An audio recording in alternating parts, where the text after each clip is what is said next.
Nas tropas, chamavam essa máquina de túmulo coletivo para quatro, ou, de forma ainda mais grosseira, de cadela. Ela não tinha teto, e a blindagem era tão fina que podia ser perfurada por uma metralhadora comum. As tripulações dessas autopropulsadas eram consideradas suicidas. Qualquer combate com um tanque alemão pesado significava um fim garantido. Mas no verão de 1944, nos pântanos da Bielorrússia, o tenente Volkov decidiu reescrever as leis da guerra. Ele recorreu a uma astúcia que beirava a loucura. Não disparou, embora o inimigo estivesse à distância de um tiro de pistola. Ele deu as costas aos alemães. Fez com que 45 toneladas de aço alemão mortal trabalhassem contra si mesmas. O que aconteceu em seguida não está descrito em nenhum manual de combate. Não foi um duelo de artilharia, mas uma lição cruel de física, onde o erro não se paga com consertos, mas com uma morte terrível na lama negra. Verão de 1944. Bielorrússia. Região de Bobruisk. 4 horas da manhã. O mundo desapareceu. Restou apenas um branco denso, como leite ou algodão.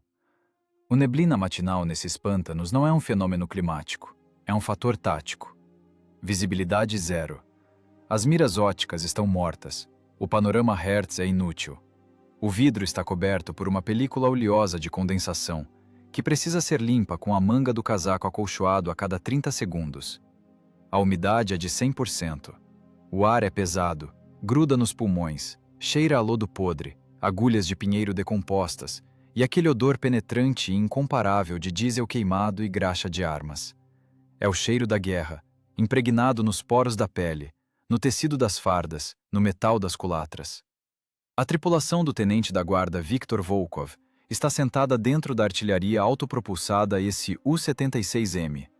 Nas tropas, essa máquina tem vários nomes: Cadela, Columbina, Ferdinand de Bunda Pelada.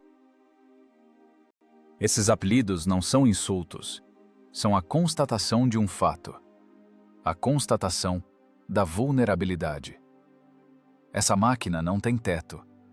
O compartimento de combate está aberto a todos os ventos, chuvas e estilhaços. A blindagem da torre tem apenas 15 milímetros, 1,5 cm de aço. É proteção contra bala de fuzil disparada a 500 metros. Qualquer estilhaço grande, qualquer rajada de uma metralhadora alemã MG-42 atravessa esse aço como se fosse papel, transformando a cabine em um moedor de carne. Aqui não existe a sensação de proteção que a pele grossa de um tanque pesado oferece. Aqui você se senta como se estivesse nu em praça pública. Mas a cabine aberta tem uma vantagem que hoje, nesta neblina maldita, vale mais que blindagem. É o som. Tanquistas em torres herméticas são surdos. Eles ouvem apenas o rugido do próprio motor e o chiado do intercomunicador. O artilheiro da autopropulsada ouve tudo. Ele faz parte da paisagem acústica da floresta. Volkov levanta a mão calçada numa luva de couro rígido. Um gesto brusco, cortante. Comando. Motores, parem! O mecânico motorista na parte dianteira do chassi, encolhido na escotilha apertada, desliga a ignição. O par de motores Gás 203, uivando estridentemente em altas rotações, silencia. Faz-se silêncio. Mas não é um silêncio morto. É um silêncio preenchido por sons microscópicos que gritam perigo.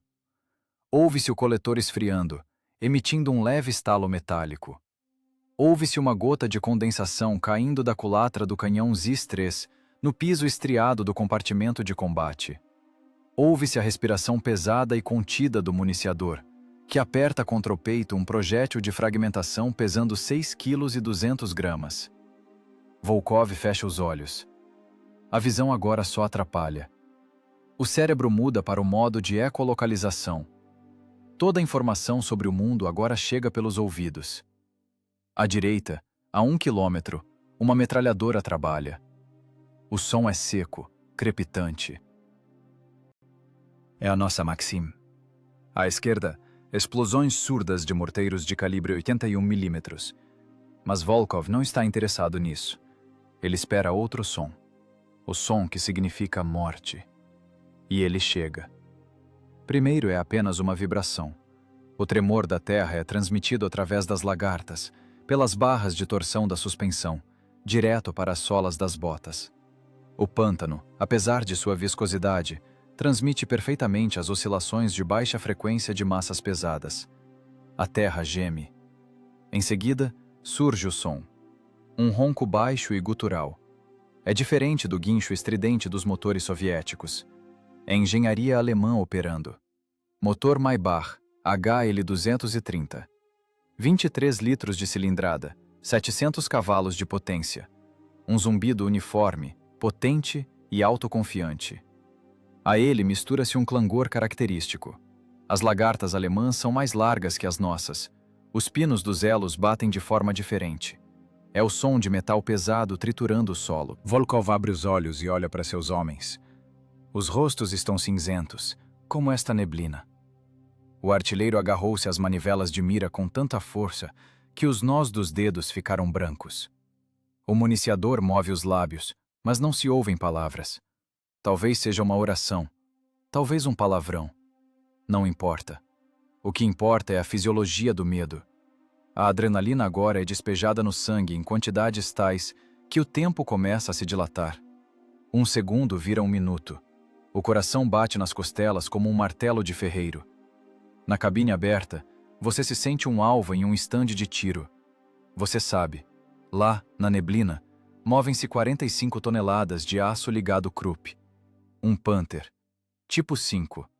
A blindagem frontal do Panther tem 80 milímetros, com um ângulo racional de inclinação de 55 graus. A espessura efetiva da blindagem é de quase 140 milímetros. O projétil do canhão ZIS-3, de calibre 76 milímetros, mesmo subcalibrado, a essa distância simplesmente ricochetearia como uma ervilha na parede. Volkov não tem chances num duelo frontal. Um único acerto do projétil alemão de calibre 75 milímetros com alta velocidade inicial despedaçaria sua autopropulsada leve. As soldas estourariam. O paiol de munição detonaria. A tripulação nem teria tempo de entender que morreu. Volkov sabe disso. Ele é engenheiro por formação. Antes da guerra, construía pontes. Ele pensa em vetores, massas e resistência dos materiais. Ele entende. Num choque direto, a energia cinética do projétil alemão vai transformá-los em vapor. A força está do lado do inimigo. A blindagem está do lado do inimigo. A potência do motor está do lado do inimigo. Mas Volkov tem algo que o comandante alemão, sentado agora atrás da blindagem grossa e olhando pela fenda estreita do periscópio, não tem. Volkov tem a compreensão da inércia. O som se aproxima. O ronco do Maybach fica mais alto, preenche todo o espaço, expulsando o ar. Parece que a própria neblina vibra. Ouve-se bétulas jovens quebrando sob as lagartas do monstro de aço. O estalo da madeira soa como tiros. A distância diminui. 400 metros, 300, 200. Na cortina leitosa começam a surgir contornos. Primeiro é apenas um coágulo de escuridão, mais denso que a neblina ao redor. Uma silhueta angular. O perfil predatório da torre. O longo cano do canhão com um freio de boca, parecendo o castão de uma bengala. O cano aponta diretamente para a direção da emboscada. Mas o artilheiro alemão não os vê. Ele está cego. Ele está apenas varrendo o setor. Volkov expira lentamente. A mão busca o dispositivo de comunicação. Agora não é hora de heroísmo. Agora é necessário um cálculo frio e cínico. A psicologia da tripulação deve se tornar uma extensão da mecânica da máquina. O medo deve se tornar combustível. 45 toneladas avançam sobre eles, a uma velocidade de 15 km por hora. É um impulso de força enorme. Parar tal massa instantaneamente é impossível. As leis de Newton agem igualmente para todos, mas os alemães confiam demais em sua invulnerabilidade. Eles se sentem os reis deste pântano. Esqueceram que quanto maior o armário, maior o barulho da queda, e mais fundo ele afunda. Volkov olha para as alavancas de comando nas mãos do mecânico. Toda a esperança agora não está no canhão. O canhão nesta batalha é apenas um instrumento de provocação. A arma principal são as embreagens, a caixa de câmbio e o solo viscoso e traiçoeiro do pântano bielorrusso. O zumbido cresce num crescendo. Parece que o Panther vai emergir da neblina bem diante do nariz deles, esmagando os arbustos. Os nervos estão no limite. O municiador coloca o projétil na culatra. O clangor do ferrolho soa como uma sentença nesse silêncio abafado. Mas Volkov balança a cabeça. Cedo. Ainda é cedo. Precisa deixar chegar mais perto. Precisa que o comandante alemão acredite na sua impunidade. Precisa que ele veja a presa. Aqui, na floresta úmida, não começa um combate.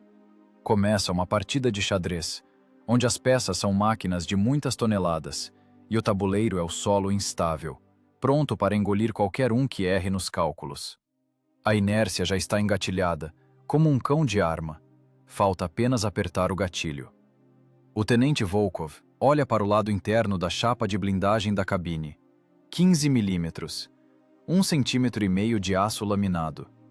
Isso não é proteção. É ilusão. Um placebo psicológico para a tripulação, para que não enlouqueçam de terror.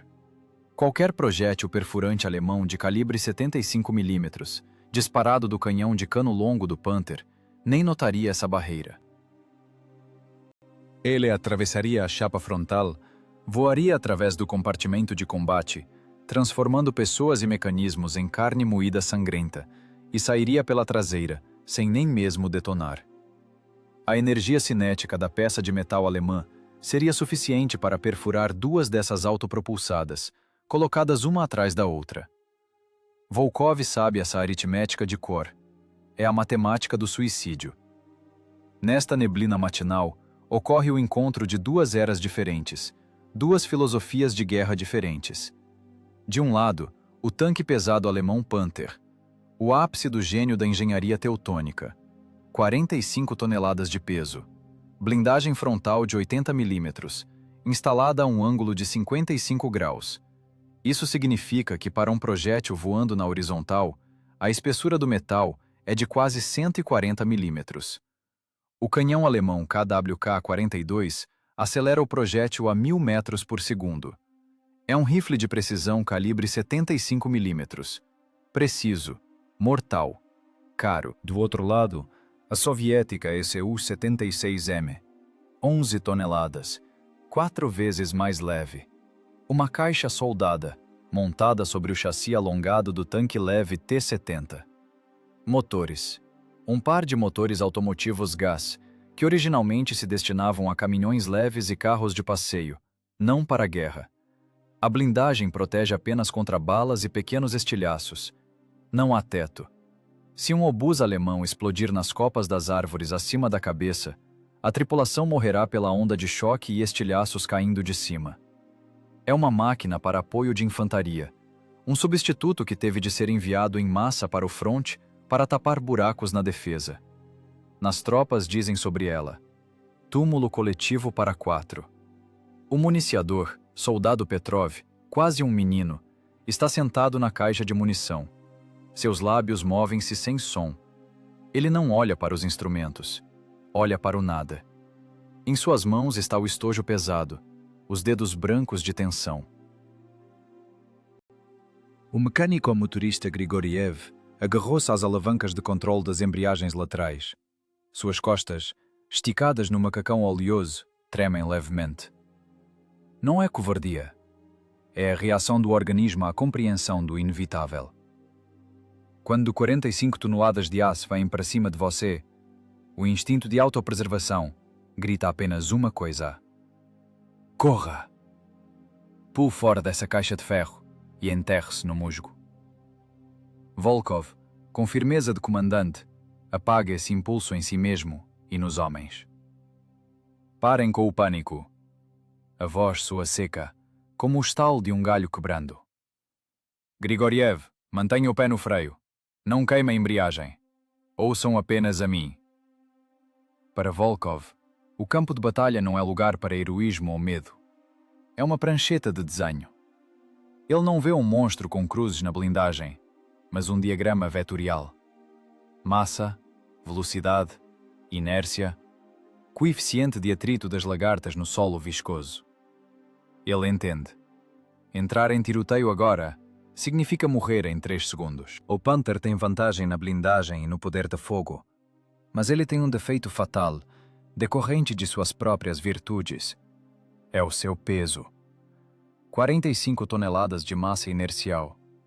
Acelerado a 40 km por hora, o tanque alemão possui a energia cinética de uma locomotiva ferroviária. Para parar tal gigante, são precisos centenas de metros de distância de frenagem, ou um muro de concreto, ou um pântano, que não perdoa erros com peso. A SU-76 pesa apenas 11 toneladas. Ela tem lagartas largas. A pressão específica sobre o solo é menor que a de um pé humano. Ela pode passar onde um homem afundaria até a cintura. Ela é ágil. Ela para quase instantaneamente, porque a inércia de sua massa é pequena. Nesta batalha, sua blindagem não é o aço. Sua blindagem é a dinâmica e a física. Camarada tenente, ele vai nos... A voz do artilheiro falha em um falsete. Silêncio, corta Volkov. Ele não está nos vendo. Somos vácuo para ele. Volkov olha para a culatra do canhão ZIS-3. Ótimo canhão. Divisionário, confiável. Mas contra a frente do Panther ele é impotente. O projétil subcalibrado Carretel só pode pegar o alemão a uma distância de 300 metros, e apenas se tiver sorte de acertar a parte reta da máscara do canhão. A chance é 1 em 100. O risco é 100 em 100. Por isso Volkov não pretende atirar. Não agora. O disparo é um clarão. Um clarão na neblina é um holofote indicando: estou aqui, me matem. O plano de Volkov é louco do ponto de vista do regulamento, mas impecável do ponto de vista da mecânica. Ele não pretende perfurar a blindagem do Panther. Ele pretende usar a energia do próprio tanque contra ele mesmo. Princípio do judô. Ou aikido. Use a força do oponente para destruí-lo. Que as 45 toneladas de metal alemão enterrem a si mesmas. O som do motor Maybach torna-se ensurdecedor. A vibração de baixa frequência reverbera nos dentes. Parece que o ar na cabine engrossou. Volkov vê uma gota de suor escorrer pela têmpora do mecânico motorista e cair na alavanca da embreagem esquerda. Preparar, sussurra Volkov. Primeira marcha. Manter rotação. Esperem. Eles estão sentados em sua lata de sardinha com teto aberto, como condenados aguardando a execução da sentença. Mas o juiz aqui não é o tanquista alemão. O juiz aqui é Sir Isaac Newton. E Volkov conhece as leis desse juiz melhor do que ninguém nesta floresta. A lógica é simples. O tanque pesado tem muita inércia. Sua torre gira devagar. O acionamento elétrico não acompanha as manobras bruscas do alvo. O campo de visão do comandante é limitado pelas fendas de visão e periscópios. Na neblina, ele está quase cego. Ele confia na potência de sua blindagem e no medo do inimigo. Ele tem certeza de que o compensado russo vai fugir ou atirar em pânico. Ele não espera que o compensado russo vá ele mesmo ao encontro, para brincar de gato e rato, à beira do atoleiro sem fundo. Municiador, perfurante, comanda Volkov, sem virar a cabeça. Artilheiro, mira zero. Setor de observação, estritamente em frente. O clangor do ferrolho soa antinaturalmente alto. Projétil no cano. Não há caminho de volta. Agora a vida deles depende não da espessura das chapas de blindagem, mas se a transmissão vai aguentar o tranco brusco e se os motores caprichosos não vão morrer no momento mais inoportuno. O instrumento de um cirurgião nas mãos de um açougueiro. É isso que é uma autopropulsada em combate urbano. Mas aqui, nos pântanos, é um bisturi com o qual é preciso abrir o abscesso da defesa alemã. Um movimento errado, e esse bisturi quebrará. Volkov olha para o relógio. O ponteiro dos segundos move-se aos trancos. Tuc, tuc, tuc. O tempo se comprime. A consciência se limpa de tudo o que é supérfluo. Não há medo da morte. Há apenas o cálculo da trajetória, a avaliação da viscosidade do solo e a espera daquele momento em que a silhueta do inimigo se tornará nítida o suficiente para começar essa corrida mortal. Uma corrida onde o prémio será a vida e o preço do erro, a transformação instantânea numa tocha em chamas. A neblina se rasga de repente, como se alguém tivesse puxado uma cortina suja, bem na frente deles. Distância de pistola: 20, talvez 25 metros. No ocular da mira não há apenas uma silhueta, mas uma parede de metal coberta com zimerite, a pasta antimagnética estriada, parecida com uma tábua de lavar roupa endurecida. O Panther está parado, levemente inclinado para a frente. Enorme, predatório. Ele preencheu o mundo todo. Vê-se cada arranhão na máscara do canhão, cada parafuso na roda motriz, torrões de argila gordurosa presos entre os elos da lagarta. O freio de boca do canhão aponta um pouco para o lado, para o vazio que eles ocupavam um segundo atrás.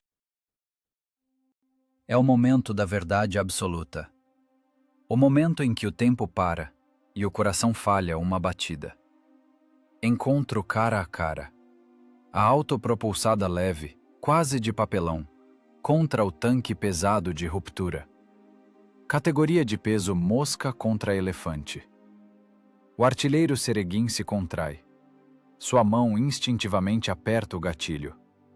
O cano do ZIS-3 aponta direto para a junção da torre e do chassi do alemão. Alvo ideal. Posição letal. O grito trava na garganta. Fogo! É reflexo. É medo animal exigindo ação imediata. Atacar primeiro para sobreviver. Abortar! A voz de Volkov estala como um tapa. Não atirar! Dentro da cabine isso soa como loucura. Não atirar?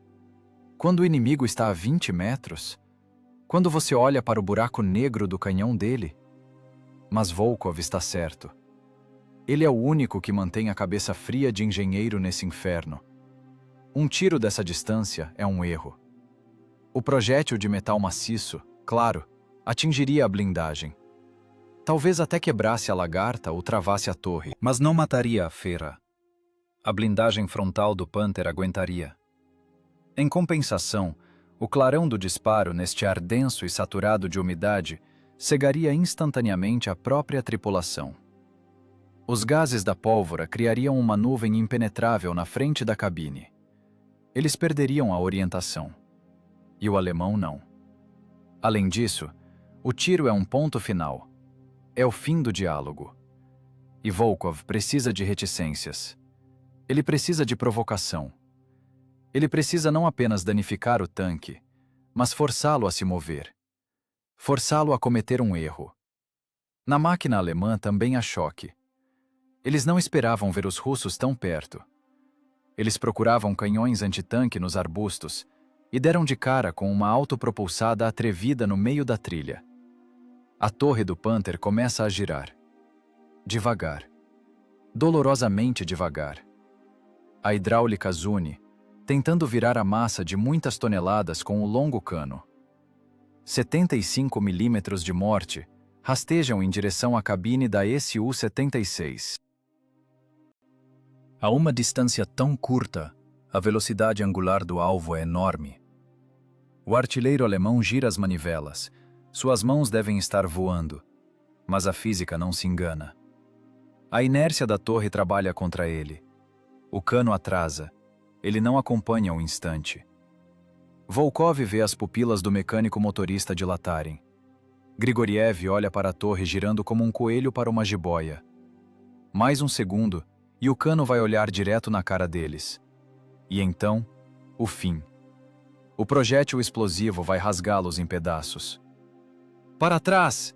Berra Volkov, superando o zumbido do sangue nos ouvidos. Ré total! Para a estrada de Toras! Vamos, meu filho, vaza daí! Grigoriev recobra a consciência. As mãos lembram a memória muscular. A perna esquerda pisa na embreagem. A mão direita engata a alavanca da ré com um estalo. Acelerador no fundo. Os motores Gás 203 uivam no limite das rotações. Esse uivo não é uma canção, é um estertor de morte. A transmissão recebe um golpe monstruoso. Os eixos cardan se torcem, prontos para estourar. As lagartas cravam no solo instável, jogando fontes de lama para frente, na direção do alemão. A máquina leve de 11 toneladas dá um tranco, como se tivesse sido picada, e pula para trás. Não é o movimento suave de um tanque, é o salto de um bicho assustado. A Su-76, chacoalhando as lagartas, recua para a neblina, para a bruma cinzenta salvadora. O comandante alemão na torre vê essa fuga. Ele vê o medo. Ele vê uma presa fácil que, tendo rosnado com sua presença, tenta fugir impune. A psicologia do caçador dispara instantaneamente. O instinto de predador supera a cautela do regulamento. Os russos estão fugindo. Eles estão em pânico. Acabar com eles. Esmagar. Vorwärts! Comando no fone de ouvido alemão. Para frente! A torre do Panther para o giro inútil. Para que virar a cabeça se pode virar o corpo todo? Para que mirar se pode simplesmente alcançar e atirar a queima-roupa na traseira fina da lata velha em fuga? Ou simplesmente passar por cima com as lagartas, transformando-a em uma panqueca junto com a tripulação? Volkov ouve a tonalidade do motor alemão mudar. O zumbido uniforme dá lugar a um rugido agressivo. As rotações sobem. O clangor das lagartas acelera. O peixe mordeu a isca. O brilho funcionou. O bloco de 45 toneladas saiu do lugar e começou a acelerar. Não corra! Comanda Volkov, segurando-se no corrimão para não voar para fora da cabine nos solavancos. Mantenha a distância. Provoque ele. Mostre a bunda para ele, Grigoriev. Deixe ele pensar que borramos as calças. Essa é a parte mais perigosa do plano. O jogo de gato e rato à beira do abismo. Se Grigoriev for muito rápido, o alemão os perderá na neblina e vai parar. Se for muito devagar, levará um projétil no compartimento do motor. É preciso equilibrar-se no fio da navalha. Ser visível, mas inalcançável. Ser patético, mas rápido. A Su-76 recua de ré pela estreita estrada de Toras, a única trilha firme no meio do pântano sem fundo. À esquerda, lamaçal. À direita, brejo. Um movimento errado na alavanca e a lagarta escorregará para a lama. Aí é o fim. A máquina vai sentar no fundo e o alemão vai fuzilá-los como num estande de tiro. Grigoriev dirige a máquina olhando pelo espelho retrovisor e ouvindo os comandos do comandante. Seu rosto está banhado de suor, uma mistura de óleo e umidade salgada. As mãos tremem, mas fazem o trabalho. Mais para a esquerda! Mais para a esquerda! Grita Volkov. Mantenha o trilho! Atrás, da neblina, surge o Panther. Ele ganha velocidade. Ele já não está apenas andando, ele corre. O motorista do tanque pesado sente a potência sob os pés. Ele está confiante. Sob suas lagartas quebram-se arbustos e pequenas árvores. Ele vê à sua frente apenas as costas estreitas da autopropulsada soviética em fuga. Ele tem visão de túnel. Ele não olha para o solo. Ele não olha para os lados. Ele olha apenas para o alvo. A raiva e o azedume da perseguição desligam a cautela. O mecânico motorista alemão pisa no acelerador, impulsionando 45 toneladas de morte a 30, 40 km por hora. A inércia cresce em progressão geométrica. A energia cinética acumula-se, transformando o tanque num projétil desgovernado. Volkov olha para a massa que se aproxima. A distância diminui. 50 metros. 40. 30. Ele vê o longo cano do Panther balançar, tentando pegá-los na mira em movimento. O alemão não vai atirar em movimento. O risco de errar nos solavancos é muito grande. É preciso economizar projéteis. Ele quer chegar bem perto, para garantir. Acelera, Grigoriev. Acelera! Sussurra Volkov. Agora vai começar o mais terrível. A corrida mortal, onde a linha de chegada é uma curva que o alemão não vê. Uma curva depois da qual começa o vazio, a autopropulsada rugue pulando nas raízes. Dentro da cabine tudo chacoalha. Estojos rolam pelo chão, tinindo como sinos fúnebres. O municiador Petrov agarrou-se à culatra, olhos fechados. Ele é apenas um corpo, um lastro esperando seu destino. E atrás, inevitável como uma avalanche, vem a onda de aço. O tanque alemão já acelerou tanto que nem Deus poderia pará-lo instantaneamente. A física entrou em seus direitos. A armadilha se fechou, embora a fera ainda pense que é o caçador. A corrida começou. Não é uma prova esportiva na pista. É um duelo de 2 motores, 2 transmissões e 2 sistemas nervosos. Na floresta perto de Bobruisk, onde o ar está impregnado de umidade e cheiro de podridão, desenrola-se um cenário que não está escrito em nenhum regulamento de combate da Wehrmacht ou do Exército Vermelho. Dentro do Panther, a atmosfera muda instantaneamente. A fria metodicidade alemã queima na fornalha da excitação da caça. O comandante do tanque, em sua mira Zeiss, vê a cabine de combate aberta da autopropulsada soviética. Ele vê as costas da tripulação. Ele vê a traseira desprotegida, onde, atrás de uma fina folha de aço, escondem-se os tanques de combustível. Não é um adversário, é uma vítima. Uma vítima que cometeu um erro fatal ao chegar muito perto e agora tenta fugir em pânico. O comando nos fones de ouvido da tripulação alemã soa curto e duro. O mecânico motorista afunda o pedal do acelerador no chão. O motor Maybach de 700 cavalos responde com um rugido baixo e vibrante. 12 cilindros, 23 litros de cilindrada, devoram gasolina de alta octanagem, transformando energia química em uma potência mecânica monstruosa. 45 toneladas de aço ligado arrancam do lugar. Para o motorista alemão, é um momento de triunfo da máquina. Ele sente como a massa de muitas toneladas reage obedientemente. Lagartas de 660 milímetros de largura cravam no solo, espalhando lama. O tanque ganha velocidade. 10 km por hora. 20. 30. O Panther foi criado para espaços abertos, para as estepes da Ucrânia ou os campos da França, onde pode concretizar sua vantagem em balística e blindagem. Mas aqui, no corredor estreito entre os pântanos, ele se transforma num ariete. Ele não precisa atirar, basta apenas alcançar. O impacto de uma massa de 45 toneladas a 30 km por hora despedaçará esse U-76 de 11 toneladas. Simplesmente a amassará como uma lata de conserva. À frente, a uns 40 metros, a autopropulsada soviética se agita. Volkov sente essa perseguição com a medula espinhal.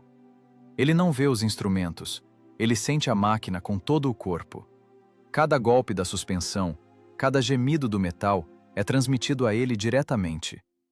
Eles estão andando sobre a estrada de Toras. É uma velha estrada madeireira esquecida, forrada com troncos que há muito afundaram sob o musgo e a água. Uma faixa firme de apenas 3,5 metros de largura. À esquerda, água negra e oleosa, coberta de lentilhas d'água. À direita, o atoleiro instável, onde bétulas raquíticas crescem direto da lama podre. Um passo para a esquerda, um passo para a direita, e a lagarta escorrega. A máquina vai deitar de barriga, e o pântano a sugará em questão de minutos. O mecânico motorista Grigoriev faz o impossível. Ele conduz a máquina no limite da aderência. O par de motores gás 203 trabalha até estourar. Os ponteiros dos tacómetros estão na zona vermelha. O uivo dos motores na cabine aberta é tal que parece que os tímpanos vão estourar agora. A vibração é tamanha que os dentes batem uns nos outros. A Su-76 é uma máquina leve, com centro de gravidade alto. Em cada buraco, ela é jogada para o alto. A tripulação é jogada de um lado para o outro. O municiador Petrov agarrou-se aos grampos do porta-munição com força mortal. Se cair, pode ser puxado para baixo da culatra do canhão, que chacoalha com essa galopada. Volkov, de pé na cabine, segura-se no corrimão e olha para trás, por cima do escudo blindado. A neblina se rasga em farrapos pelos fluxos de turbilhão de ar criados pelas duas máquinas. Da bruma cinzenta, surge a frente do Panther. Ela cresce a olhos vistos. Ele é mais rápido. Pelo manual, o Panther atinge 46 km por hora na estrada. A Su-76, 44. No solo a diferença se nivela, mas a inércia da aceleração do alemão é mais potente. Acelera, Grisha, acelera! Grita Volkov, embora saiba que Grigoriev não o ouve. É uma corrida com a morte em sua forma pura. Aqui não há lugar para tática de fogo. Aqui funciona apenas a mecânica do movimento. Os eixos cardan da autopropulsada soviética, feitos de peças automotivas, sofrem cargas extremas de torção. As barras de torção da suspensão gemem, recebendo golpes das toras escondidas sob a água. Uma tora podre, um buraco, e eles vão parar. E atrás vem vindo a onda de aço que não sabe frear. O comandante alemão entrou num estado que os médicos chamam de visão de túnel. O mundo todo para ele se estreitou ao tamanho da traseira em fuga da máquina soviética. Ele não olha para as árvores passando nas laterais. Ele não percebe a mudança na cor do musgo sob as lagartas, do verde para o marrom ferrugem, o que indica a proximidade de lamaçal profundo. Ele vê apenas o alvo. O azedume da perseguição desliga o instinto de autopreservação. Parece a ele que ele é o rei desta floresta, que sua blindagem o protegerá de tudo. Ele se esquece da inércia. 45 toneladas de aço acelerado são uma energia colossal. A energia cinética é igual à metade do produto da massa pelo quadrado da velocidade. Quanto mais rápido ele anda, mais assustador se torna seu tanque. Mas essa mesma força o torna refém da própria velocidade. O tanque se torna um projétil voando numa trajetória. Controlar tal projétil na estrada de toras escorregadia é uma ilusão de controle. A distância diminui para 20 metros. Volkov vê línguas de chama azul saindo dos escapamentos do Panther. A mistura super rica terminando de queimar nos coletores. O alemão espreme todo o suco do motor. Ele já antecipa o impacto. Ele vê a traseira da cadela pular, vê como ela rebola, tentando se manter nas toras escorregadias. A terra treme. Não é metáfora. O solo pantanoso funciona como uma membrana, transmitindo os impactos das lagartas do tanque pesado por centenas de metros ao redor. A água nas poças ondula. Agulhas caem dos galhos. Os pássaros voaram há muito tempo, assustados com esse estrondo infernal. Volkov olha para frente. Lá, adiante, a neblina fica mais densa. Lá, atrás da parede de leite branco, fica o ponto de não retorno. Uma curva brusca da estrada de 90 graus, o único caminho para a salvação. Mas para entrar nela, é preciso fazer algo que contradiz o instinto de sobrevivência. O alemão não vê essa curva. Para ele, a estrada é reta. Para ele, a perseguição é uma linha reta. Ele tem certeza de que os russos estão apenas fugindo em linha reta, salvando a própria pele. Essa certeza é sua sentença. Preparar para a manobra! Berra Volkov, perdendo a voz. Ele sabe. Agora virá o clímax. A física apresentará sua conta.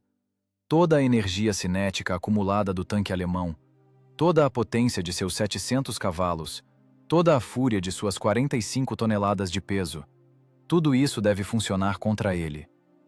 A autopropulsada voa pelas toras, espirrando lama. Velocidade limite para essas condições, 35 km por hora. Parece que a máquina vai se desmanchar em parafusos e porcas a qualquer momento. Mas ela aguenta. O aço soviético, grosseiro, mal acabado, mas resistente, aguenta o tranco. Volkov conta os segundos. 1, 2, 3.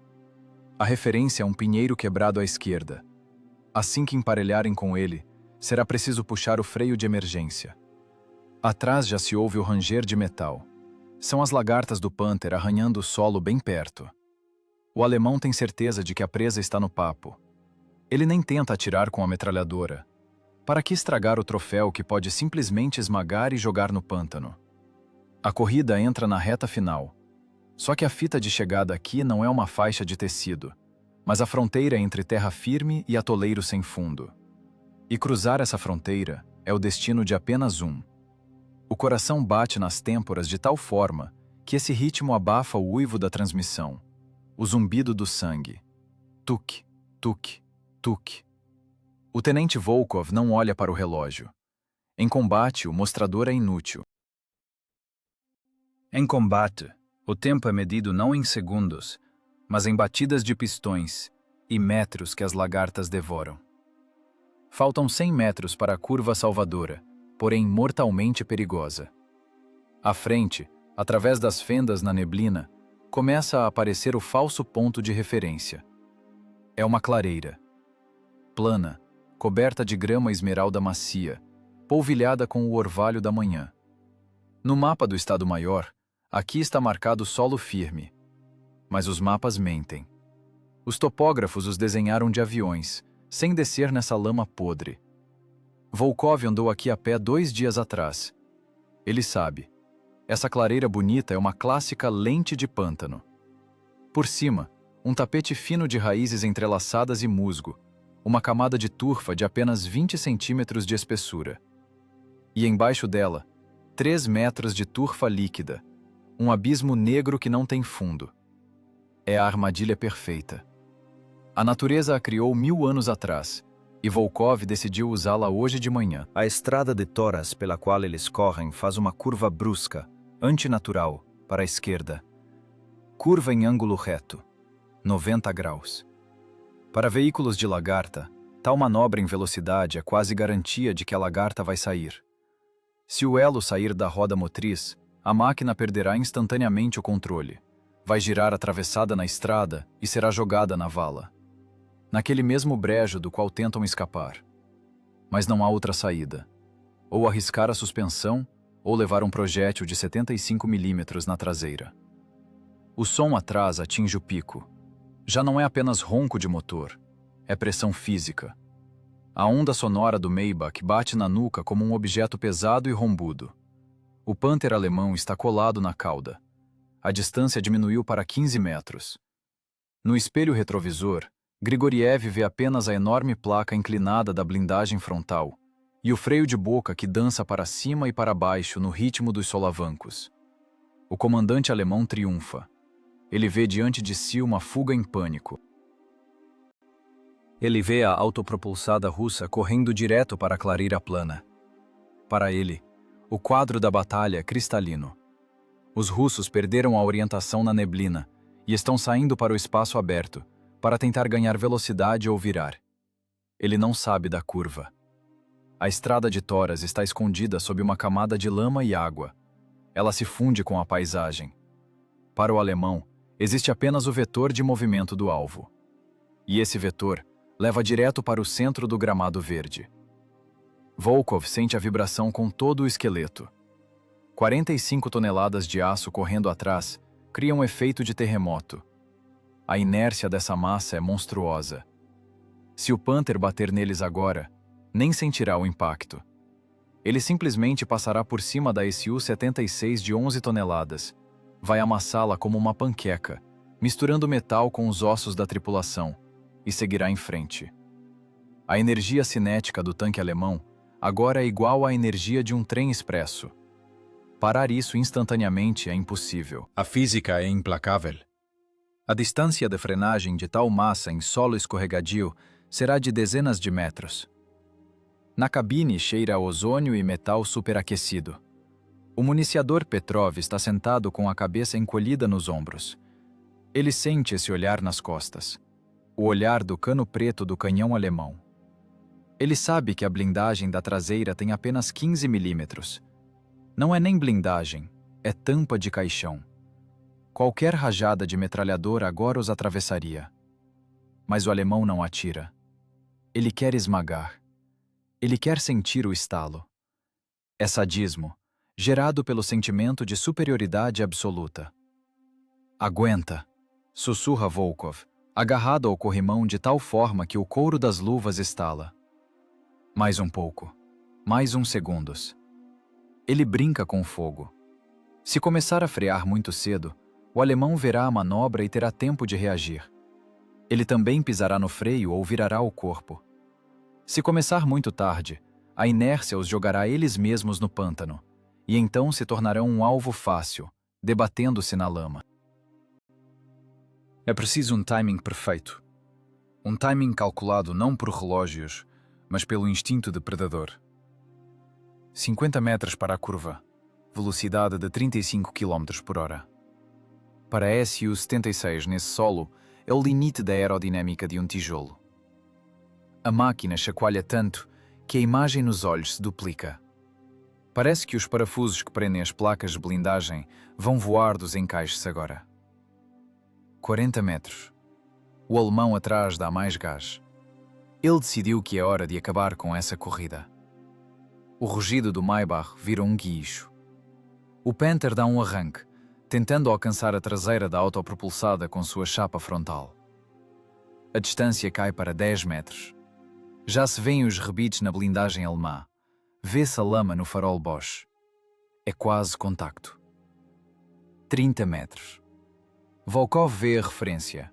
Uma bétula torta com a casca descascada, parada bem na esquina da curva. É o ponto de não retorno. Depois dela, vida ou morte. A tripulação congelou. Grigoriev não respira. Seu pé está pairando sobre o pedal do freio. A mão está na alavanca esquerda da embreagem, pronta para puxá-la até o fim. Os músculos travaram com a cãibra da tensão. Ele espera o comando. Um comando curto que iniciará a reação em cadeia da mecânica. 20 metros. A neblina na frente dele se dissipa, revelando aquela clareira traiçoeira em toda a sua beleza. Ela parece uma pista de decolagem, plana, convidativa. O motorista alemão a vê e instintivamente relaxa. Ele pensa, é agora. Agora vamos pegá-los. Ele não vê que a estrada firme vira bruscamente para a esquerda, para o matagal denso. Ele vê apenas o espaço reto para o ataque. Seu pé continua pressionando o acelerador. A inércia de 45 toneladas de aço, multiplicada pelo quadrado da velocidade, atinge valores críticos. Esse impulso já não pode ser apagado. Ele está carregado. Ele exige saída. 10 metros. Volkov enche os pulmões de ar. O tempo se esticou numa corda fina e vibrante. Agora ela vai estourar. Agora a física dará seu veredito. Nesse momento não há guerra, nem ideologia, nem patentes. Há apenas massa, velocidade, coeficiente de atrito e vetor de força. E um homem que decidiu enganar as leis da natureza, apostando 4 vidas contra 45 toneladas de morte. Vai! O grito de Volkov supera o rugido dos motores. Não é um comando, é um gatilho. Grigoriev não pensa. Não há tempo para pensar. Seu corpo trabalha mais rápido do que o impulso vai do cérebro aos músculos. É um reflexo cravado no subcórtex por milhares de horas de marchas, campos de treinamento e concertos sob chuva gelada. A mão esquerda do mecânico motorista, com força, até estalar as articulações, puxa a alavanca de controle da embreagem lateral esquerda para si. Até o fim. Até o batente metálico. Simultaneamente, a perna esquerda, com toda a força, bate no pedal do freio do lado esquerdo. Nas entranhas da transmissão, ocorre uma violência contra o metal. A embreagem principal ainda transmite torque dos motores uivantes, mas a transmissão lateral esquerda é cortada instantaneamente. A cinta de aço do freio, coberta com ferodo, material especial resistente ao calor, envolve o tambor de freio como uma jiboia. Ela crava no metal giratório, transformando-se em pó, aquecendo-se a centenas de graus. Guincho. Não é som, é dor física para os ouvidos. O ranger selvagem e estridente das cintas de freio supera até o rugido do Maybach alemão. É o grito da mecânica trabalhando no limite da resistência dos materiais. A lagarta esquerda da SU-76M bloqueia totalmente. Ela se transforma numa âncora. Os elos, cada um pesando vários quilos, cravam no solo macio, rasgando raízes, musgo e argila. Eles param, mas a máquina não. A lagarta direita continua girando, impulsionada por toda a potência do par de motores Gás 203. Acontece o que na física se chama criação de torque. 11 toneladas de massa, voando a 35 km por hora, de repente ganham um ponto de apoio no lado esquerdo. A energia cinética, que acabou de empurrar a máquina para frente, agora gira em torno da lagarta bloqueada.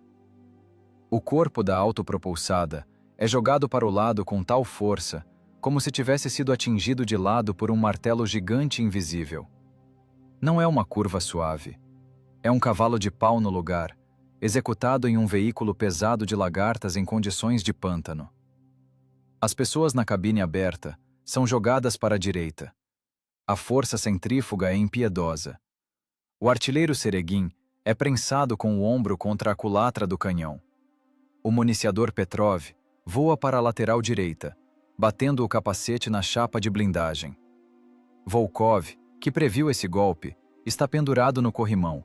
Seus músculos estalam de tensão, segurando o corpo para não voar para fora do bordo, direto para baixo das lagartas do Panther que vem atrás. A autopropulsada gira. O mundo ao redor borra numa faixa cinza esverdeada. Árvores, arbustos, neblina. Tudo se funde num carrossel. A terra voa em torrões para a cabine, cobrindo miras, rostos, macacões. O grau da curva aumenta. 30, 60, 90. A máquina fica atravessada na estrada de toras. O nariz aponta direto para o matagal, para a abertura salvadora entre as árvores que Volkov notou um minuto atrás. A traseira, onde está a blindagem fina e os tanques de combustível, sai da linha de fogo. Pare! Rouqueja Volkov, embora ninguém o ouça. Grigoriev sente o momento. Ele solta o freio e pisa na embreagem principal, cortando a ligação do motor com as lagartas. A máquina mergulha de nariz, a suspensão comprime até ao fim, as barras de torção gemem, amortecendo a inércia residual. A autopropulsada congela. Ela está parada bem na borda da terra firme. Logo atrás de sua traseira, começa aquela clareira traiçoeira, a lente de pântano coberta de grama esmeralda. Na cabine há um cheiro denso e acre. Cheiro de asbesto queimado das pastilhas de freio.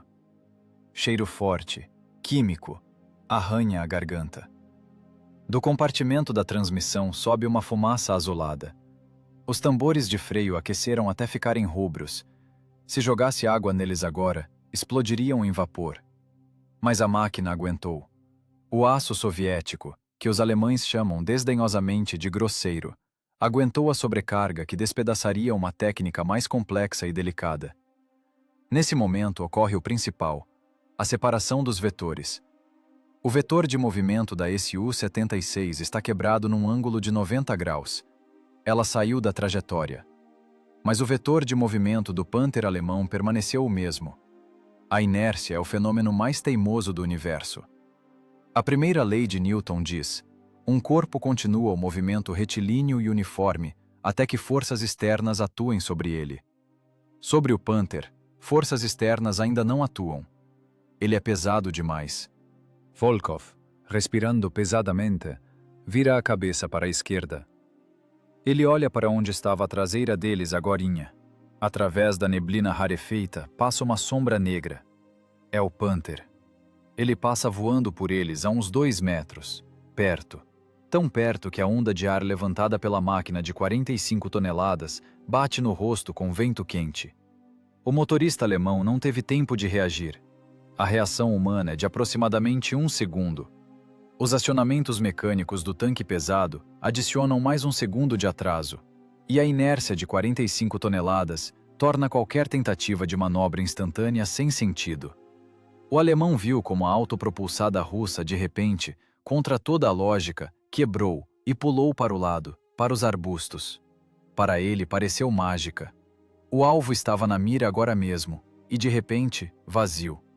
Diante dele abriu-se aquela mesma clareira plana e bonita, a pista de decolagem. Ele ainda pisa no acelerador.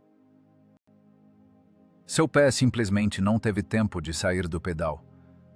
O cérebro ainda processa o desaparecimento do alvo e a máquina já corre para a armadilha. O estrondo das lagartas alemãs ensurdece. A terra sob a Su-76 treme quando o monstro de aço passa voando. Vê-se como giram as enormes rodas do Panther, dispostas em ordem xadrez. Vê-se como a suspensão está tensa. Vê-se a cruz lateral suja de lama. Volkov vê o rosto do comandante alemão na cúpula do comandante. Ele virou a cabeça. Por uma fração de segundo, seus olhares se encontraram. Nos olhos do alemão não há medo, há perplexidade. Ele não entende por que os russos pararam. Ele não entende por que cederam passagem. Ele acha que venceu, que os russos simplesmente amarelaram e viraram para a valeta. Ele ainda não sabe que já está morto. A Su-76 está parada, balançando levemente nas molas. Os motores trabalham em marcha lenta, emitindo um tuk-tuk-tuk irregular. Esse som parece silêncio comparado ao inferno que acontecia um segundo atrás. A tripulação recobra a consciência. Seregin limpa o sangue do lábio cortado. Bateu na mira. Petrov levanta-se do chão, apalpando o lado do corpo. Grigoriev está sentado imóvel. As mãos ainda apertam as alavancas. Os dedos travaram com cãibra de tal jeito que terão que ser abertos à força. Vivos? A voz de Volkov soa abafada, como se viesse de um barril. Afirmativo, sibila Seregin. Transmissão? Pergunta Volkov, olhando para a fumaça da escotilha. Parece inteira, camarada tenente. Só fede, que horror. Responde Grigoriev, sem se virar. Volkov assente. A manobra freio de emergência foi executada. Eles pararam 11 toneladas num espacinho, usando a força bruta do atrito e a resistência do metal soviético. Eles enganaram a morte, deixando-a passar por eles. Agora resta apenas olhar. Olhar como a física terminará o que a tática começou. O tanque alemão voa para o meio da clareira.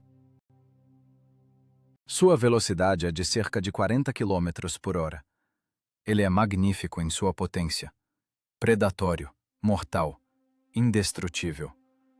O auge do pensamento técnico do Terceiro Reich. Mas sob suas lagartas já não está a velha estrada de toras. Sob suas lagartas está uma fina camada de grama, escondendo o abismo. A pressão específica do Panther sobre o solo é de quase 0,9 kg por centímetro quadrado. Isso é muito. Demais para o pântano bielorrusso.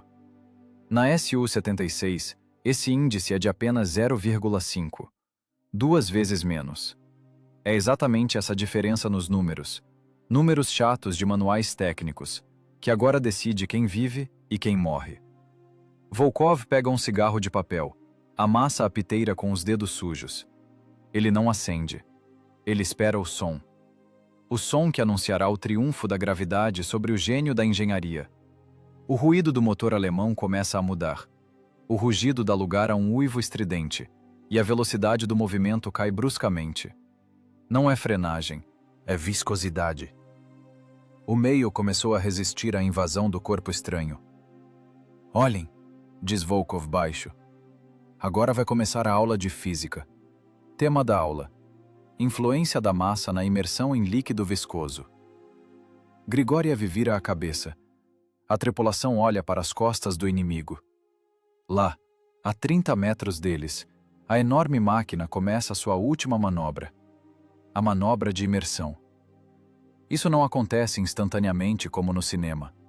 Acontece de forma terrível, inexorável e lenta, como num pesadelo quando você quer correr, mas as pernas atolam no algodão. A inércia arrastou o Panther para o meio da lente. Agora a inércia acabou. Começou a estática. E a gravidade. Volkov risca o isqueiro. A chama treme. As mãos tremem afinal. A adrenalina recua, deixando para trás um vazio frio e tremedeira. Mas a mente está clara. Ele é engenheiro. Ele calculou tudo certo. A Su-76 não é um tanque. É uma ferramenta. E hoje essa ferramenta funcionou impecavelmente. Resta apenas documentar o resultado. Dentro do Panther, o tempo corre diferente. Para a tripulação do tanque alemão, o mundo agora está limitado às molduras estreitas dos visores e da mira. Eles vivem numa cápsula de aço ligado, separados da realidade por 80 milímetros de blindagem. Esse isolamento, que dá a sensação de invulnerabilidade, agora prega uma peça cruel neles. Ele os priva de contexto. Hans, o mecânico motorista do Panther, é um soldado experiente. Ele passou por Kursk. Ele sabe como a máquina se comporta em solo firme. Mas ele não vê o que Volkov vê. Ele não vê que a pista de decolagem à sua frente é uma miragem.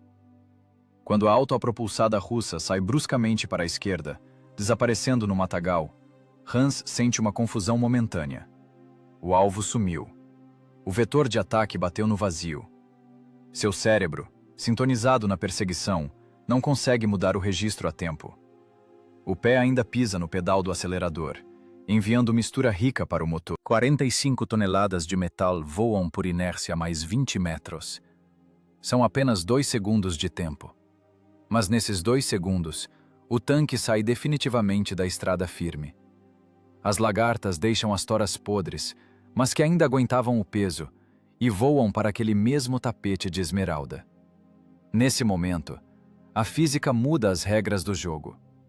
O coeficiente de aderência das lagartas de aço com o solo cai catastroficamente. Se na estrada de toras era de 0,7, no musgo úmido, sob o qual jaz a lama, tende a 0,2.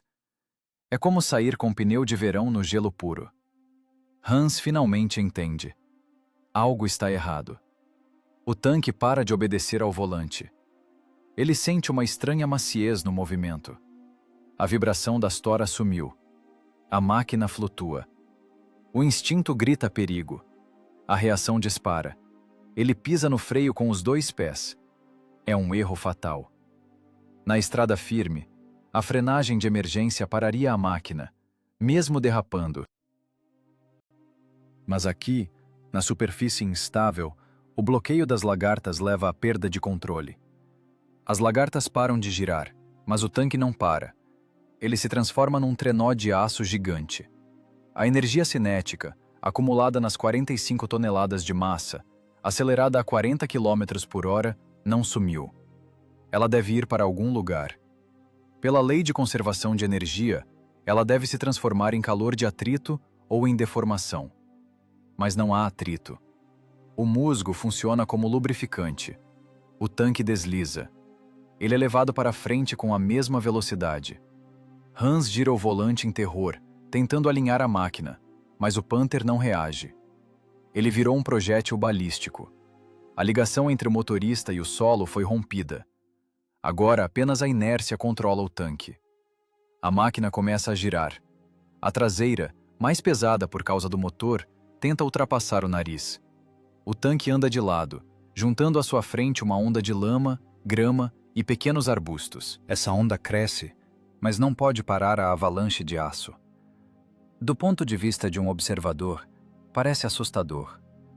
A carcaça enorme e angular, rugindo com o motor, que Hans esqueceu de desligar no pânico, corre de lado pela clareira, arando a terra. Ela está desgovernada. Ela está condenada. Dentro do compartimento de combate, a tripulação é jogada como bonecos. O comandante do tanque voa de seu assento e bate o ombro na culatra do canhão. O municiador cai no chão, batendo as pernas nas prateleiras de munição. Gritos no intercomunicador são abafados pelo ranger. E então acaba a camada de grama. A fina camada de raízes entrelaçadas, que criava a ilusão de terra firme, não aguenta a carga dinâmica. Ela se rompe com um som alto e chabouqueiro, parecido com o suspiro de um animal gigante. O nariz do tanque mergulha bruscamente para baixo. A terra sob as rodas dianteiras simplesmente desaparece. O Panther, contudo, a uma velocidade de cerca de 20 km por hora, colide com a lama que se abriu. Golpe de força monstruosa. Não é um golpe na parede, é um golpe num meio viscoso. O líquido é incompressível. O pântano recebe o golpe, amortecendo a velocidade quase instantaneamente. A sobrecarga na frenagem atinge várias unidades. As pessoas lá dentro são prensadas nas placas de blindagem dianteiras. Hans quebra a cara no visor. O operador de rádio quebra o pulso na instalação da metralhadora. A inércia da parte traseira do chassi tenta virar o tanque pelo nariz. A traseira voa para cima, expondo o fundo, mas a massa da máquina é grande demais para uma cambalhota completa. O tanque, pesadamente, com um gemido surdo, assenta de volta. O longo cano do canhão de 75 mm, orgulho da artilharia alemã, crava no pântano como uma lança. Ele entra na lama até a máscara. O freio de boca recolhe turfa, entupindo o canal do cano totalmente. Agora não é uma arma. É apenas um tubo de aço caro, cheio de lama. O motor Maybach afoga. O sistema de resfriamento entope instantaneamente com lodo. As ventoinhas jogam no compartimento do motor não ar, mas uma suspensão de água e turfa. O motor espirra, atira no escapamento e morre. Faz-se silêncio. Ele cai de uma vez, ensurdecendo depois do rugido e do ranger. Agora mesmo aqui, rugia a energia de uma locomotiva, e agora, estática morta. O Panther parou. Ele está parado, inclinado para frente num ângulo de 30 graus. As lagartas estão mergulhadas na lama até a metade, mas isso é só o começo. A estática no pântano é coisa enganosa. A pressão específica sobre o solo começa seu trabalho destrutivo. 900 gramas por centímetro quadrado. É demais. O solo sob o tanque não aguenta tal peso. Ele flui. O tanque começa a afundar. Devagar, mal perceptível ao olho, mas inexoravelmente. Dentro do tanque, o pânico dá lugar ao choque. A tripulação está contundida pelo impacto. Zumbido nos ouvidos. No ar paira cheiro de sangue e gasolina. Eles ainda não entendem que a batalha acabou. Eles acham que simplesmente atolaram. Eles ainda não sabem que este pântano não solta seus prisioneiros. Hans tenta ligar o motor. O motor de arranque guincha, girando o virabrequim, mas não há ignição. Os escapamentos já estão debaixo d'água. Os gases não têm para onde sair.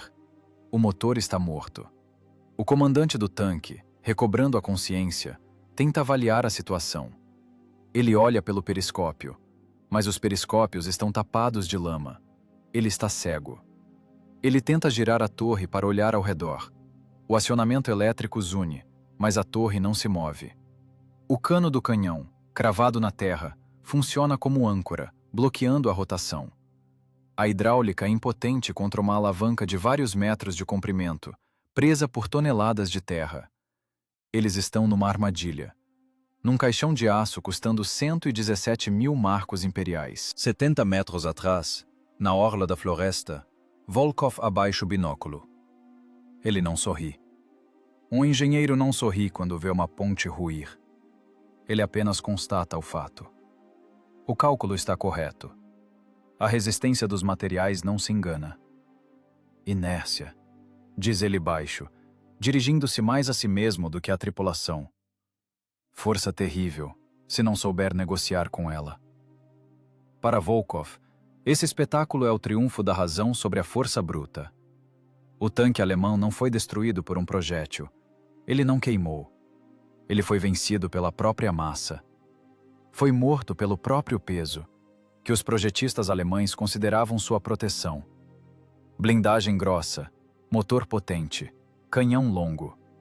Todas essas vantagens Volkov virou e usou contra o inimigo. Isso é o Aikido de tanque. Usar o impulso do adversário para que ele mesmo se destrua. A autopropulsada Su-76 está em terra firme. Seus motores trabalham uniformemente. Sua tripulação está viva. E à frente, no pântano, afundam lentamente 45 toneladas de ambições do Terceiro Reich. A física terminou sua partida. Agora começa a química. A química da decomposição e da ferrugem. Mas antes disso haverá mais um ato. A psicologia dos condenados. O silêncio que se segue ao rugido da batalha de tanques é mais assustador que o próprio estrondo. É antinatural. Na floresta, os pássaros não cantam, os grilos não cricrilam. Tudo o que é vivo parou, esmagado pelo barulho infernal que acabou de cessar. Restou apenas um som, parecido com uma respiração pesada e asmática. É o pântano respirando, digerindo a presa. O pânter alemão não parece mais um predador. Agora são apenas 45 toneladas de ferro morto, que violaram as leis da estática do solo. Ele parou, bicando com o nariz no atoleiro num ângulo de 30 graus. O cano do canhão longo, do qual tanto se orgulhavam, entrou na lama até a máscara, como uma colher num creme espesso. Agora não é uma arma de assassinato. É uma âncora. Começa o processo que os engenheiros chamam de consolidação do solo, e os soldados de morte da máquina. A pressão específica das lagartas do pânter é de quase 900 gramas por centímetro quadrado. Essa pressão excede a capacidade de suporte da camada de turfa em 3 vezes. A física aqui trabalha sem emoções, como uma guilhotina. Sob o peso da máquina, a estrutura do solo é destruída. A água é expulsa dos poros da turfa e o tanque começa a afundar. Não aos trancos, mas suavemente, centímetro por centímetro. Dentro da caixa de aço agora acontece um inferno que ninguém verá de fora. A tripulação, contundida pelo impacto na blindagem frontal, recobra a consciência e percebe sua situação. Cheira a gasolina derramada, sangue e podridão de pântano, que já penetra para dentro pelas frestas e pela escotilha de evacuação de emergência no fundo. Volkov observa a agonia do inimigo pelo binóculo. Ele vê a cúpula do comandante do Panther se mexer. A escotilha abre alguns centímetros, mas logo se fecha de volta. Aparentemente, o chassi torceu com o impacto e a fechadura travou. Ou, o que é mais provável, a tampa pesada da escotilha simplesmente não cede, devido ao ângulo de inclinação. Para abri-la, é preciso empurrar o peso para cima, vencendo a gravidade. E não há apoio sob os pés. O chão foge dos pés. O tanque inclina cada vez mais. O mecânico motorista e o operador de rádio, sentados na parte dianteira do chassi, estão condenados primeiro. Suas escotilhas ficam na chapa frontal superior. Agora essa chapa já está mergulhada na lama. Sobre suas cabeças há uma tonelada de lama viscosa. Abrir as escotilhas é impossível. A pressão hidrostática do pântano aperta as portas de aço com uma força de várias centenas de quilos. Eles estão empardados. Eles gritam, batem com os punhos na blindagem, mas esse som não sai. O aço grosso alemão, criado para não deixar projéteis entrarem, agora não deixa gritos saírem. A SU-76M está em terra firme a 30 metros. Motores trabalham uniformemente, escapamento azulado, tranquilo. O artilheiro Seregin, jovem, quente, ainda mantém a mão na manivela de elevação vertical. Ele treme com o refluxo da adrenalina. "Camarada tenente, permissão para finalizar", grita ele, falhando num guincho. "Na lateral dele, embaixo da torre, para garantir." Na mira, a imagem perfeita. A lateral indefesa do tanque alemão. Distância, um cuspe. Um projétil perfurante de calibre 76 mm agora transformaria essa caixa afundando numa fogueira. O paiol detonaria, a torre seria arrancada. Seria bonito, seria justo. Volkov abaixa lentamente o binóculo. Seu rosto, sujo de fuligem e óleo, não expressa nada. Nem alegria, nem regozijo. Apenas cálculo frio. Abortar. A voz soa baixa, mas no silêncio da cabine supera o ruído do motor. Economizar projéteis. "Mas ele vai fugir! Vai sair!" Seregin quase chora de tensão. "Não vai a lugar nenhum." Volkov pega um cigarro e amassa o tabaco. O motor dele bebeu água. Calço hidráulico. As bielas entortaram. O bloco de cilindros provavelmente rachou. Não é mais um tanque, é um imóvel. E a tripulação...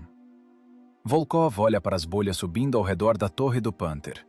Grandes bolhas gordurosas de gás do pântano misturam-se com manchas arco-íris de gasolina. O pântano chaboca, aceitando a vítima. E a tripulação já está ocupada. Eles têm a própria guerra agora, com a água. Atirar num tanque afundando é desperdício. O projétil custa dinheiro. O projétil é o trabalho de milhares de pessoas na retaguarda. Gastá-lo no que a natureza fará de graça é crime contra a lógica. Além disso, a explosão do paiol pode espalhar destroços em chamas por centenas de metros. E estamos num terreno de turfa seca. Incêndio florestal não precisamos agora. O Panther assenta ainda mais fundo. Agora a lama chega à base da torre. A massa espessa e negra inunda o compartimento do motor. O chiado do metal incandescente, esfriando na água, cessa. Resta apenas o borbulhar. O ar sai das cavidades internas do tanque, liberando espaço para a água. Parece o último suspiro de um animal enorme.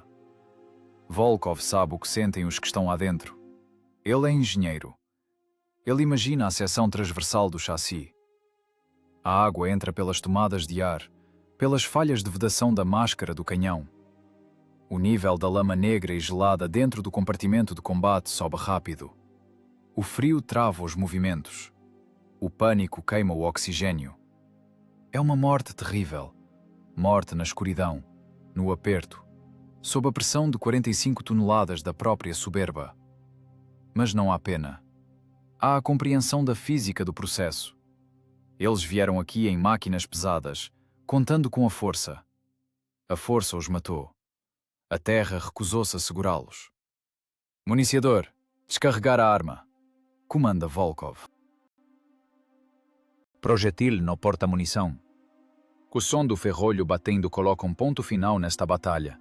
Não houve disparo. A vitória foi alcançada não com pólvora, mas com massa e vetor. A máquina alemã quase sumiu.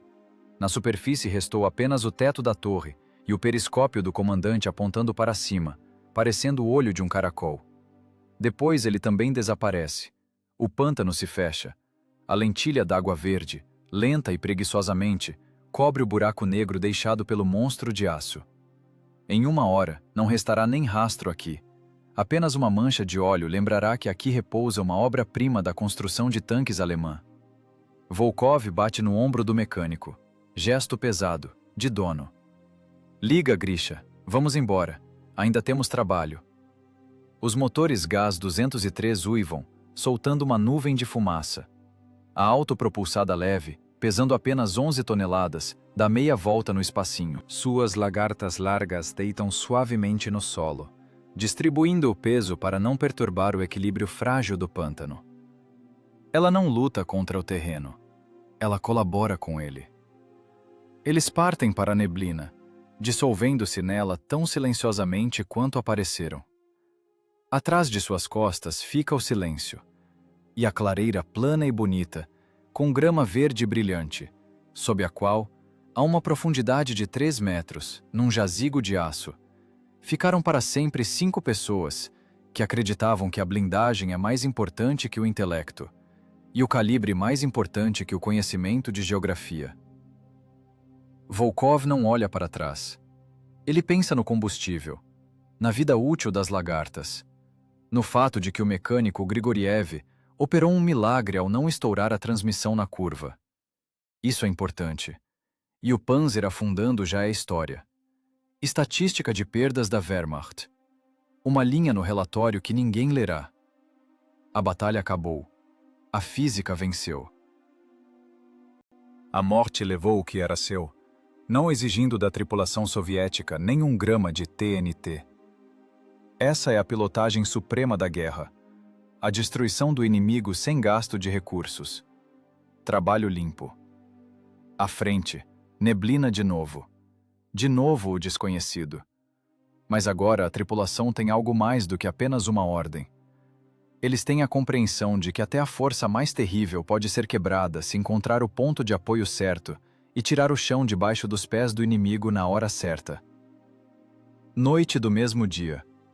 O sol, vermelho e pesado, se põe atrás da orla da floresta, inundando a posição da bateria com uma luz âmbar espessa. O ar esfria, mas o cheiro de queimado não sumiu. Tornou-se parte da paisagem, assim como as crateras cheias de água turva. O tenente Viktor Volkov está sentado num caixote vazio de projéteis. Nas mãos, tem um pano embebido em diesel.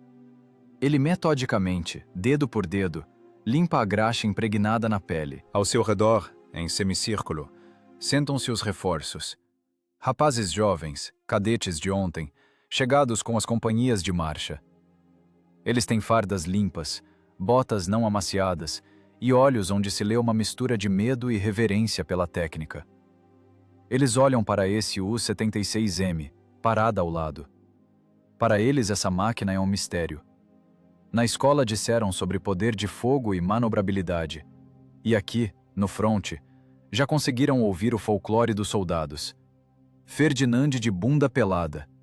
Adeus pátria. Túmulo coletivo da tripulação. Esses apelidos batem no psicológico mais forte que a propaganda alemã. Eles sabem. Blindagem de 15 milímetros. Não tem teto.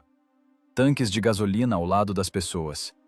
As chances de sobreviver num combate aberto contra Tigers e Panthers tendem a zero. Volkov joga o pano sujo no chão. Ele não faz discursos patrióticos. Ele não fala de dever. Ele é engenheiro e falará na língua da mecânica. Olhem aqui. A voz de Volkov é baixa, rouca pelo tabaco e pelos gritos de comando. Ele pega um graveto seco e desenha um esquema na terra batida. Simples como o desenho de uma porca. Quadrado somos nós. Retângulo grande é o alemão. Setas são vetores de forças. Esqueçam tudo o que lhes ensinaram no pátio, diz ele, cutucando o retângulo alemão com o graveto. Se vocês saírem contra ele frente a frente, são cadáveres. A blindagem de vocês é papelão. Ela segura bala, mas não segura projétil maciço. O canhão alemão nos atravessa de 1,5 km. Nós a ele, só de 500 metros, e isso se tivermos sorte de acertar um ponto vulnerável. Os jovens calam-se. Alguém engole em seco nervosamente. É a verdade dura que não escrevem nos jornais. Isso significa que somos suicidas? Pergunta um dos soldados, um menino com orelhas de ábano. Volkov levanta o olhar para ele. Os olhos do tenente são claros, frios como o céu de inverno. Isso significa que vocês devem ser mais espertos, responde ele. O alemão é forte. Ele tem pele grossa e porrete longo. Mas ele é pesado. Lembrem-se dessa palavra. Pesado. Volkov desenha uma linha grossa sob o retângulo. 45 toneladas, escreve ele no chão. Ou 56 se for um Tiger. Essa é a força deles, mas é também a morte deles. Quanto mais pesado o armário, maior o barulho da queda, e mais difícil para ele virar. Ele começa a explicar o princípio que depois no regimento chamarão de Aikido de tanque. Uso da inércia do inimigo contra ele mesmo. Volkov decompõe a batalha em componentes físicos, como desmonta o ferrolho de um canhão. Vocês não devem receber o golpe, continua ele, desenhando arcos de contorno. Vocês devem deixá-lo passar por vocês. A tarefa de vocês não é perfurar a blindagem, mas quebrar a vontade do comandante da máquina inimiga. Forçá-lo a se agitar. Forçá-lo a fazer movimentos desnecessários. Ele explica as particularidades da transmissão dos tanques alemães. Conta sobre a suspensão xadrez, quintope de lama. Sobre o fato de que o acionamento elétrico da torre do Panther depende das rotações do motor. Se forçar o alemão a tirar o pé do acelerador, sua torre girará devagar, como a mó de um moinho velho. Nós somos cavalaria leve, diz Volkov. 11 toneladas. Podemos passar onde o alemão senta de barriga. Usem o solo. Pântano, areia, encosta íngreme. Essa é a blindagem de vocês. Não é o aço que salva, é a geografia. Atraiam-no para um lugar desconfortável. Deixem que ele lute com a terra, não com vocês. Ele desenha o esquema da batalha de hoje. O ângulo da curva, o vetor de inércia, o ponto de perda de aderência das lagartas. Não é um conto sobre façanha. É uma análise de incidente técnico. Eu não atirei, diz Volkov, olhando para o esquema. Eu simplesmente deixei ele acelerar. Ele se matou sozinho, com sua própria ganância e sua própria massa. Os jovens tanquistas ouvem prendendo a respiração. Em suas cabeças ocorre uma mudança de paradigma. Eles param de ver em sua máquina um caixão de ferro. Eles começam a ver nela uma ferramenta. Perigosa, complexa, exigente, mas eficaz. Um bisturi. O mecânico motorista é a pessoa principal na tripulação. Volkov acena para Grigoriev, que dorme ali mesmo, junto à lagarta, coberto com o casaco. Das mãos e pés dele depende se vocês vão viver ou queimar. O artilheiro pode errar. Vocês têm um segundo projétil. O mecânico não pode errar. Ele não tem segunda tentativa. Volkov apaga o desenho no chão com a bota. Não se metam em encrenca à toa, resume ele. Guerreiem com a cabeça. Contem os segundos. Ouçam o motor. Sintam o solo com a bunda. Se vocês pensarem mais rápido do que a torre alemã gira, vocês voltarão para casa. A aula acabou. Não há aplausos. Não há perguntas. Há apenas a pesada compreensão do fato de que a guerra é um trabalho. Trabalho sujo, pesado, onde o conhecimento de física é mais importante que a bravura. Essa filosofia de Volkov espalha-se pela bateria como ondas na água.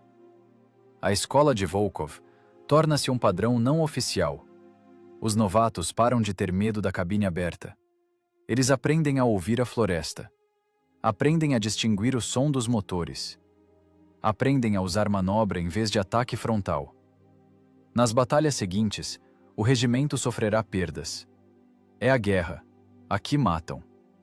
Mas as tripulações que passaram por essas rodas de conversa noturnas, junto aos caixotes de munição, sobreviverão onde outros morrem. Eles encurralarão Tigers em pontes fracas que ruirão sob o peso deles. Eles fuzilarão Ferdinands nas laterais, chegando pelo lado a favor do vento, para que o barulho de seus próprios motores seja levado pelo vento. Eles transformarão as desvantagens de sua técnica leve e de papelão em armadilhas mortais para os monstros pesados e desajeitados da Wehrmacht. Volkov levanta-se, sacode as calças. Tudo dispensados, solta ele. Amanhã de pé às 4:00. Verificação da tensão das lagartas. Em quem eu vir folga maior que 1 centímetro, eu mesmo arranco o couro. Ele vai para a escuridão, para a sua barraca. A figura solitária e curvada de um homem que carrega nos ombros o peso da responsabilidade por essas vidas de meninos. Ele não é herói. Ele é simplesmente mestre em seu ofício. Mestre que ensina a sobreviver na zona da morte, usando as leis de Newton como oração. E essa lição, riscada com graveto na terra suja bielorrussa, muitos dos aqui sentados lembrarão por toda a vida. Vida que lhes será presenteada por esse conhecimento. Primavera de 1945. Alemanha. Arredores de Berlim. No ar paira poeira vermelha de tijolo. Ela entopa as narinas, range nos dentes, cobre a blindagem das máquinas com uma camada fosca uniforme. Já não é o cheiro dos pântanos podres bielorrussos. É cheiro de pedra queimada e império destruído. O capitão da guarda Viktor Volkov está de pé, apoiado com o cotovelo na cabine de sua Su-76M. Na lateral da máquina, por cima da tinta verde descascada, está pintado com cal o número e o emblema da guarda. Essa cadela passou com ele meia Europa. Ela trocou lagartas, motores, canos, mas continuou a mesma caixa leve, aberta a todos os ventos, na qual a vida da tripulação depende não da espessura do aço, mas da velocidade de reação dos neurônios. A guerra está acabando. Sente-se isso em tudo. No silêncio antinatural das pausas entre os ataques de artilharia, no comportamento dos prisioneiros, que andam em colunas, olhando para o chão, na sensação da linha de chegada, para a qual faltam apenas alguns passos. Volkov sobreviveu. É uma anomalia estatística.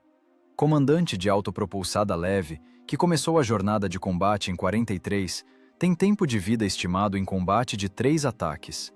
Volkov sobreviveu a centenas. Ele sobreviveu a duelos com Tigers perto de Varsóvia, emboscadas na Pomerânia, ruptura da linha de defesa no Oder. Ele se tornou um grão-mestre da guerra de motores. Ele aprendeu a sentir as trajetórias dos projéteis com a pele. Ele transformou sua máquina vulnerável em instrumento de eficiência absoluta. Ele tira o capacete. Cabelos grisalhos. Ele não tem nem 30 anos, mas o rosto está cortado por rugas onde a fuligem se entranhou. Ele olha para o mapa. À frente, um cruzamento bloqueado por escombros de um prédio desabado. Mais adiante, estrada reta para o centro da cidade. O destino não é uma dama com balança. O destino na guerra é teoria da probabilidade multiplicada pela balística. E essa teoria tem um senso de humor perverso. A morte não vem na forma de um projétil de 88 milímetros de um King Tiger. A morte não vem de um Panzerfaust, batendo com jato cumulativo na lateral. A morte vem como um acaso estúpido e cego. Em algum lugar a 3 quarteirões daqui, nas ruínas, um membro da Volksturm alemã, um velho ou um adolescente, em pânico puxa a corda de um morteiro. Ele não vê o alvo. Ele simplesmente atira na direção dos russos. O morteiro de calibre 81 milímetros descreve uma parábola alta. Ele voa, capotando, contra as leis da aerodinâmica. É um tiro perdido. Lixo da guerra. Volkov, nesse momento, explica ao jovem mecânico motorista como passar corretamente pelos escombros para não arrebentar a roda tensora. Não acelere nos tijolos, diz ele calmamente. O tijolo é como um rolamento, a lagarta desliza nele. O morteiro cai a 10 metros, num monte macio de areia e reboco. Quase não se ouve a explosão. Apenas um estalo surdo, como se um saco tivesse estourado. Um único estilhaço. Um pedaço rasgado de ferro fundido, do tamanho de uma falange de dedo. Ele tem energia cinética suficiente para perfurar o casaco acolchoado, a farda e a caixa torácica. O vetor de seu voo cruza com o vetor da vida do capitão Volkov, num ponto do espaço e tempo. Volkov cala-se no meio da palavra. Ele não cai de forma teatral. Ele simplesmente assenta, escorregando lentamente pela blindagem de sua máquina. Em seu rosto não há dor, há surpresa. Surpresa de um engenheiro que a guerra toda calculou as equações mais complexas de combate, mas não considerou uma simples variável do caos. A tripulação congela. Grigoriev, que passou com ele de Bobruisk a Berlim, ampara o comandante. Camarada capitão, Vitya! Mas a fisiologia é irreversível. O estilhaço cortou uma artéria. O coração, que aguentava as sobrecargas dos duelos de tanques, para em segundos. O sangue é absorvido pela poeira cinzenta alemã. Volkov morre uma semana antes da vitória. O homem que venceu Panthers e enganou a física nos pântanos foi morto por um acaso cego. Nisso não há sentido superior. É simplesmente a guerra.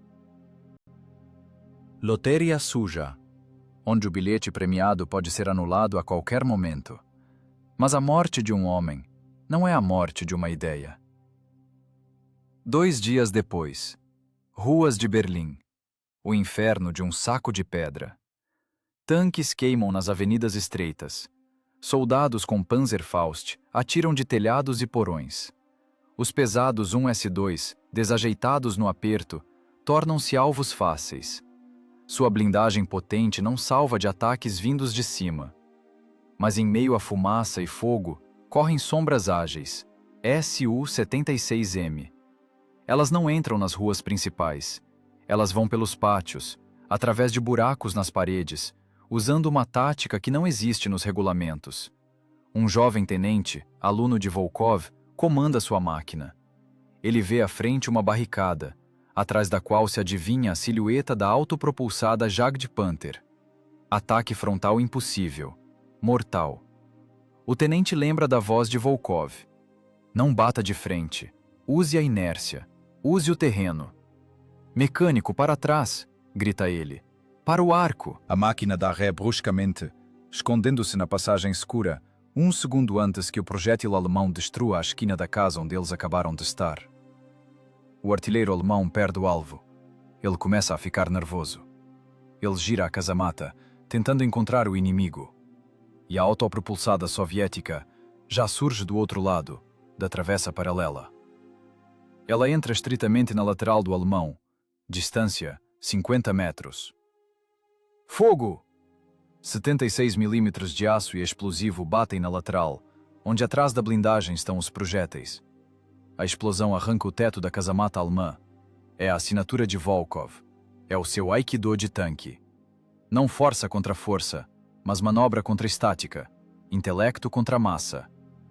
Toda a bateria guerreia à la Volkov. Eles não perdem máquinas, eles poupam as pessoas. Eles sabem, heroísmo não é morrer bonito, é cumprir a missão e sobreviver.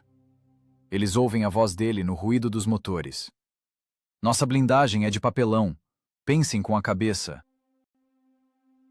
Maio de 1945. O Reichstag foi tomado. O silêncio cobre a Europa. Eles unem nos ouvidos. Numa das colunas do portão de Brandemburgo, entre milhares de inscrições a carvão e giz, aparece uma, feita às pressas, com um pedaço de tijolo queimado.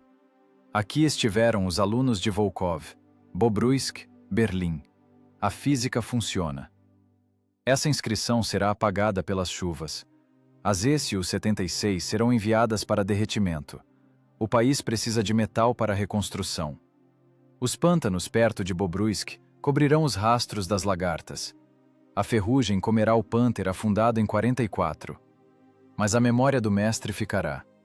Ela ficará não no granito dos monumentos, mas nos reflexos dos que sobreviveram.